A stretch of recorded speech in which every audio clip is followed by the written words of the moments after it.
નમસ્કાર વિદ્યાર્થી મિત્રો, ચાલો આજે આપણે ધોરણ 8 વિજ્ઞાન અને ટેકનોલોજીની અંદર પ્રકરણ નંબર 2 સૂક્ષ્મજીવો મિત્ર અને શત્રુ તેના વિશે આપણે અભ્યાસ કરીશું. જો હજી પણ તમે મારી ચેનલને સબસ્ક્રાઈબ ન કરી હોય તો નીચે આવેલ સબસ્ક્રાઈબ બટનને તમે પ્રેસ કરી મારી ચેનલને સબસ્ક્રાઈબ કરો, લાઈક કરો અને વિડીયોને શેર કરો. તમે તમારી આસપાસ વનસ્પતિઓ, પ્રાણીઓ સહિત અનેક સજીવોને જોયા હશે, પરંતુ કેટલાક સજીવો એવા પણ છે કે જેને આપણે નરી આંખે જોઈ શકતા નથી. તેને આપણે સૂક્ષ્મજીવો એટલે કે માઇક્રોબ્સ કહે છે. ઉદાહરણ તરીકે તમે જોયું હશે કે ચોમાસામાં ભેજયુક્ત બ્રેડ સડવા લાગે છે ત્યારે તેની સપાટી પર સફેદ રાખોડી ધબ્બા પડી જાય છે. આ ધબ્બાને તમે બિલોરી કાચની મદદથી તમે જુઓ તો તેમાં તમે સૂક્ષ્મ કાળી ગોળાકાર રચના તમે જોઈ શકશો. આ અવલોકન પરથી ખ્યાલ આવે છે કે માટી તેમજ પાણીમાં નાના નાના સૂક્ષ્મજીવો રહે છે. જો કે આ દરેકને આપણે સૂક્ષ્મજીવોની કક્ષામાં મૂકી શકતા નથી. આ સૂક્ષ્મજીવો એટલા નાના હોય છે કે તેને જોવા માટે માઇક્રોસ્કોપનો ઉપયોગ થાય છે. સૂક્ષ્મજીવોને 4 વર્ગમાં વહેંચવામાં આવે છે, જેમ કે બેક્ટેરિયા, ફૂગ, પ્રજીવ અને કેટલીક લીલ. વાયરસ પણ સૂક્ષ્મદર્શી છે, પણ તે અન્ય સૂક્ષ્મજીવો કરતાં ભિન્ન છે, કારણ કે તે માત્ર યજમાન કોષમાં જ વિભાજન પામે છે. હવે તમે અહીં કેટલાક સૂક્ષ્મજીવોની આકૃતિને ફોટોગ્રાફ તમે જોઈ રહ્યા છો, જેની અંદર બેક્ટેરિયામાં કુંતલાકાર બેક્ટેરિયા, દંદાણુ બેક્ટેરિયા, લીલની અંદર ક્લેમિડોમોનાસ, સ્પાયરોગાયરા, પ્રજીવની અંદર અમીબા, પેરામિશિયમ, ફૂગની અંદર બ્રેડ મોલ્ડ, પેનિસિલિયમ અને એસ્પરજિલસ. હવે તમને મનમાં પ્રશ્ન થાય કે સૂક્ષ્મજીવો ક્યાં રહેતા હશે? તો કે સૂક્ષ્મજીવો છે તે એક કોષી હોઈ શકે, જેમ કે કેટલીક લીલ અને પ્રજીવ, અથવા બહુકોષી પણ હોઈ શકે, જેમ કે લીલ અને ફૂગ. સૂક્ષ્મજીવો છે તે બર્ફીલી ઠંડીથી ગરમ પાણીના ઝરા તથા રણથી લઈને દલદલયુક્ત ભૂમિ જેવા પ્રત્યેક વાતાવરણમાં ટકી શકે છે. તે ઉપરાંત તે મનુષ્ય તથા અન્ય પ્રાણીઓના શરીરમાં પણ જોવા મળે છે. કેટલાક સૂક્ષ્મજીવો છે એ સ્વતંત્ર સ્વરૂપે જોવા મળે છે, જેમ કે અમીબા, પેરામિશિયમ, જ્યારે કેટલીક ફૂગ તેમજ બેક્ટેરિયા તે સમૂહમાં રહે છે. હવે આપણે સૂક્ષ્મજીવોના ઉપયોગ વ્યવહારમાં કઈ કઈ જગ્યાએ થાય છે તે આપણે જોઈએ. તો પર્યાવરણને સ્વચ્છ રાખવા માટે સૂક્ષ્મજીવોનો ઉપયોગ થાય છે. ઉદાહરણ તરીકે કાર્બનિક કચરાનું વિઘટન બેક્ટેરિયા દ્વારા બિનહાનિકારક અને ઉપયોગી પદાર્થમાં કરવામાં આવે છે. આ ઉપરાંત બેક્ટેરિયાનો ઉપયોગ ઔષધ બનાવવા માટે, કૃષિ ક્ષેત્રે નાઇટ્રોજન સ્થાપન દ્વારા જમીનની ફળદ્રુપતા વધારવા માટે થાય છે. લેક્ટોબેસિલસ નામના બેક્ટેરિયા જે છે તે દૂધને દહીંમાં પરિવર્તિત કરે છે. બેક્ટેરિયા છે તે ચીઝ, અથાણું, રવા ઇડલી, ભટુરે જેવા ખાદ્ય પદાર્થોના ઉત્પાદનમાં સહાયતા કરે છે. બ્રેડ, પેસ્ટ્રી અને કેક બનાવવા માટે બેકિંગ ઉદ્યોગોમાં યીસ્ટનો ઉપયોગ આધારભૂત છે, કારણ કે યીસ્ટ છે એ ઝડપથી વિભાજન પામે છે અને શ્વસન દરમિયાન કાર્બન ડાયોક્સાઇડ ઉત્પન્ન કરે છે. ગેસના પરપોટા બાંધેલા મેંદાના લોટનું કદ વધારી દે છે. એટલા માટે યીસ્ટનો ઉપયોગ છે તે બેકિંગ ઉદ્યોગમાં બ્રેડ, પેસ્ટ્રીઝ અને કેક બનાવવા માટે થાય છે. હવે સૂક્ષ્મજીવોની વ્યાપારિક ધોરણે ઉપયોગ જોઈએ તો મોટા પાયા પર આલ્કોહોલ, એસિટિક એસિડના ઉત્પાદનમાં સૂક્ષ્મજીવોનો ઉપયોગ બહોળા પ્રમાણમાં થાય છે. જવ, દહીં, ચોખા તથા કચરેલા ફળોના રસમાં રહેલ પ્રાકૃતિક શર્કરામાં યીસ્ટને ઉછેરીને આલ્કોહોલનું ઉત્પાદન કરવામાં આવે છે. જ્યારે યીસ્ટ દ્વારા ખાંડને આલ્કોહોલમાં રૂપાંતર થવાની ક્રિયાને આથવણ એટલે કે ફર્મેન્ટેશન કહે છે. લુઈ પાસ્ચર નામના વૈજ્ઞાનિકે ઈસવીસન 1857માં આ આથવણની શોધ કરેલી હતી. આ ઉપરાંત તમે જ્યારે બીમાર પડો છો ત્યારે ડૉક્ટર તમને પેનિસિલિયમનું ઇન્જેક્શન આપે છે અથવા કોઈ અન્ય એન્ટીબાયોટિક્સની ગોળી અથવા કેપ્સ્યુલ આપે છે. આ ઔષધોનો સ્ત્રોત સૂક્ષ્મજીવો જ છે. તે બીમારી પેદા કરનારા સૂક્ષ્મજીવોને નષ્ટ કરે છે અથવા તેની વૃદ્ધિ અટકાવે છે. આ પ્રકારના ઔષધોને એન્ટીબાયોટિક્સ કહેવામાં આવે છે. બેક્ટેરિયા અને ફૂગમાંથી સ્ટ્રેપ્સોમાઇસિન, ટેટ્રાસાઇક્લિન અને એરિથ્રોમાઇસિન જેવી એન્ટીબાયોટિક્સ દવાઓ બનાવવામાં આવે છે. અને એ યાદ રાખવું ખૂબ જરૂરી છે કે માન્ય ડૉક્ટરની સલાહ મુજબ જ એન્ટીબાયોટિક્સ લેવી જોઈએ. વળી ડૉક્ટરની સૂચના મુજબ સંપૂર્ણ દવાઓ પૂર્ણ કરવી જોઈએ. જો એન્ટીબાયોટિક્સની જરૂર ન હોય ત્યારે કે અયોગ્ય માત્રામાં લેવામાં આવે તો ભવિષ્યમાં જરૂર પડે ત્યારે તે ઓછી અસર કરે છે. વળી બિનજરૂરી એન્ટીબાયોટિક્સ લેવામાં આવે તો શરીરમાં આવેલા ઉપયોગી બેક્ટેરિયા નષ્ટ પામે છે. આમ છતાં શરદી અને તાવમાં એન્ટીબાયોટિક્સ એટલી પ્રભાવશાળી નથી, કારણ કે આ રોગો વાયરસથી થાય છે. 1929માં એલેક્ઝાન્ડર ફ્લેમિંગે બેક્ટેરિયલ રોગથી બચવાના હેતુસર એક સંવર્ધન પર પ્રયોગ કરી રહ્યા હતા ત્યારે અચાનક તેઓએ સંવર્ધન પ્લેટ પર લીલા રંગના મોલ્ડના નાના નાના બીજાણુ જોયા. તેઓએ જોયું કે આ મોલ્ડ બેક્ટેરિયાની વૃદ્ધિને અટકાવે છે. જો કે આમાં ઘણા બેક્ટેરિયાનો પણ તેને નાશ કર્યો. આ રીતે મોલ્ડમાંથી પેનિસિલિન બનાવાઈ. ચાલો હવે આપણે રસી એટલે કે વેક્સિન કેવી રીતે કાર્ય કરે છે તે સમજીએ. તો જ્યારે રોગકારક સૂક્ષ્મજીવો આપણા શરીરમાં પ્રવેશે છે ત્યારે તેની સામે લડત આપવા આપણું શરીર એન્ટીબોડી ઉત્પન્ન કરે છે. શરીરને એ પણ યાદ રહે છે કે એ જ સૂક્ષ્મજીવ જ્યારે આપણા શરીરમાં પુનઃ પ્રવેશે એટલે કે ફરીથી પ્રવેશ પામે તો તે જ એન્ટીબોડી વડે તેની સામે કેવી રીતે લડત આપી શકાય. આથી જો મૃત અથવા તો નિષ્ક્રિય કરેલા સૂક્ષ્મજીવોને સ્વસ્થ શરીરમાં દાખલ કરવામાં આવે તો શરીરના કોષો તેની સામે લડત આપવા એન્ટીબોડી ઉત્પન્ન કરીને રોગકારક સૂક્ષ્મજીવોનો નાશ કરે છે. આ રીતે કોઈ પણ રસી કાર્ય કરે છે. કોલેરા, ટ્યુબરકોલિસિસ, શીતળા, કમળો વગેરે જેવા રોગો રસી દ્વારા અટકાવી શકાય છે. તેમાં ઈસવીસન 1798માં એડવર્ડ જેનર નામના વૈજ્ઞાનિકે શીતળા માટેની રસીની શોધ કરી હતી. બધા જ બાળકોને રોગો સામે સુરક્ષાની આવશ્યકતા હોય છે. જરૂરી રસી નજીકની હોસ્પિટલમાં ઉપલબ્ધ જ હોય છે. બાળકોને પોલિયોથી બચાવવા માટે આપણે ટેલિવિઝન તેમજ સમાચાર પત્રોમાં પોલિયોના રસીકરણ માટેનું વિજ્ઞાપન તો આપણે જોયું જ છે. વાસ્તવમાં બાળકોને આપવામાં આવતા પોલિયોના ટીપા એક પ્રકારની રસી જ છે.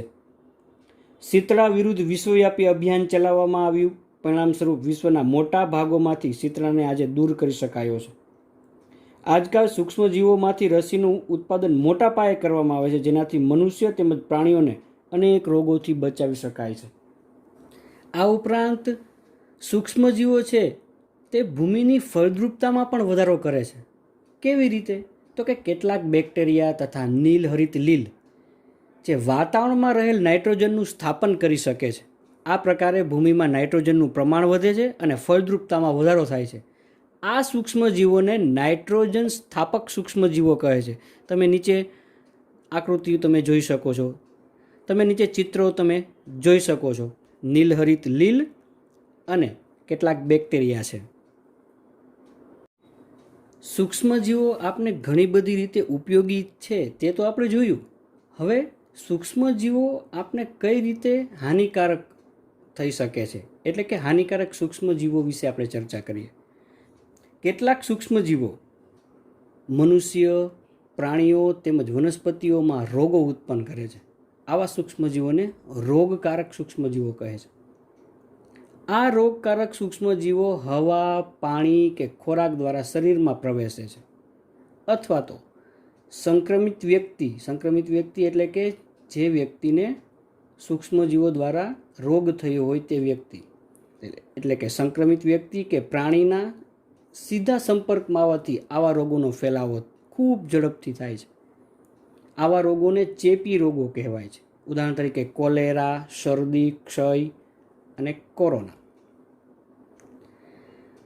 આ રોગથી પીડાતી કોઈ વ્યક્તિ જ્યારે છીંક કે ઉધરસ ખાય તો ત્યારે તે છીંકના કે ઉધરસના સૂક્ષ્મ બિંદુની સાથે હજારો રોગકારક વાયરસ હવામાં ફેલાય છે અને ખૂબ ઝડપથી રોગ ફેલાવે છે.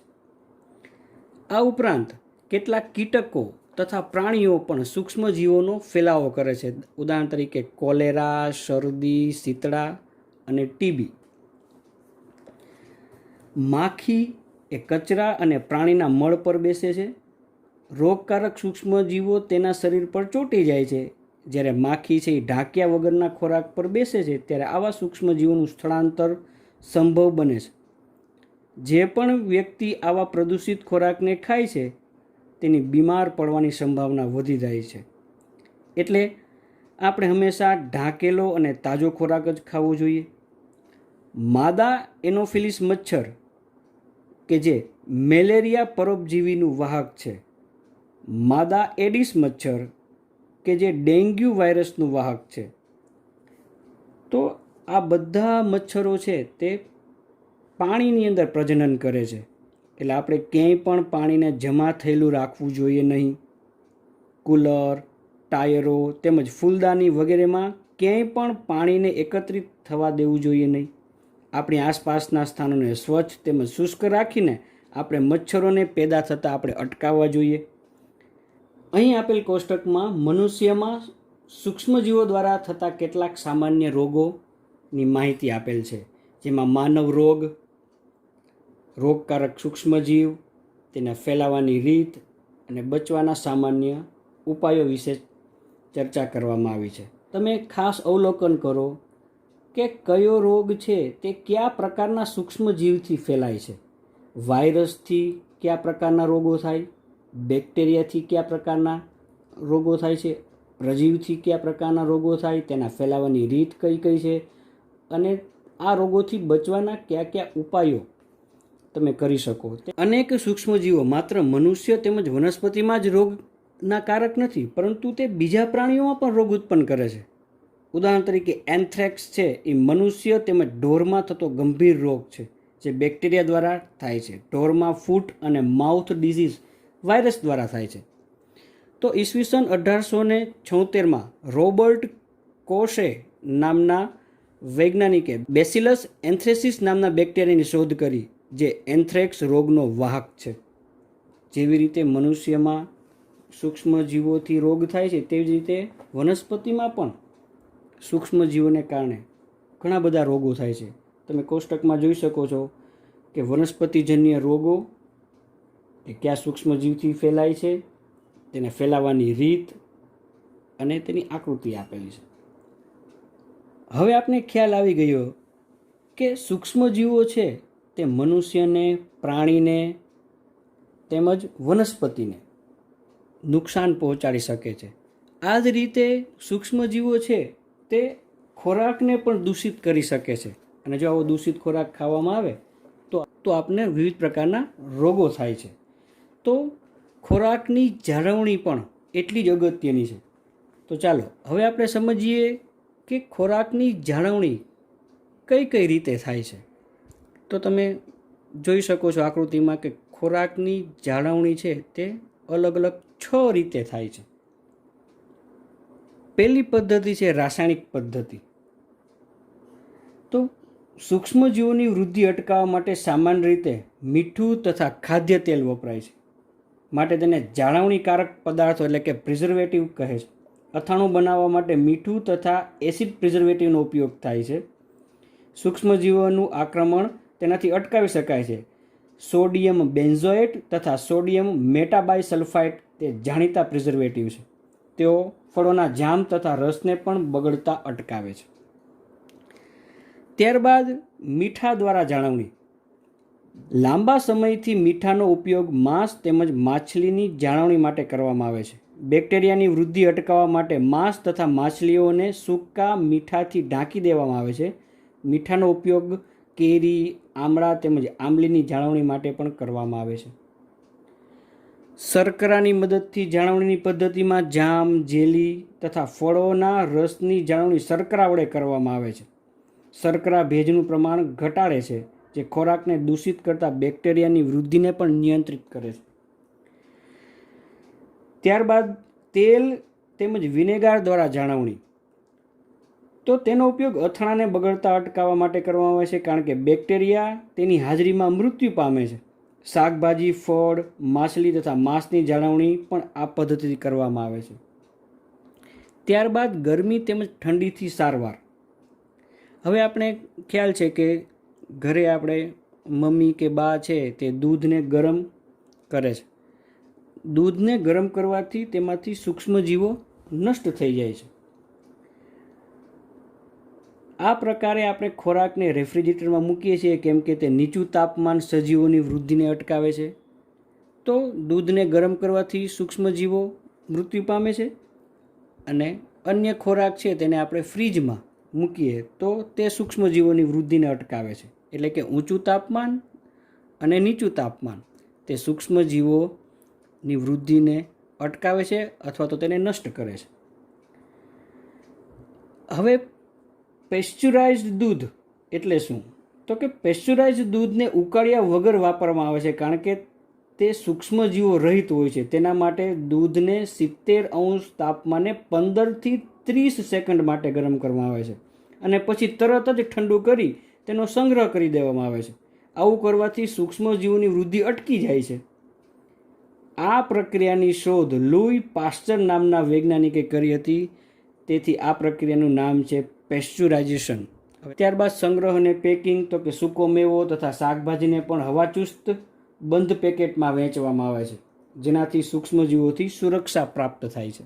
અગાઉ ચર્ચા કરી ગયા તે મુજબ સૂક્ષ્મજીવો છે તે નાઇટ્રોજનના સ્થાપનમાં મદદરૂપ થાય છે. રાઇઝોબિયમ નામના બેક્ટેરિયા છે તે સિમ્બી કુળની વનસ્પતિમાં નાઇટ્રોજન સ્થાપનમાં મદદ કરે છે.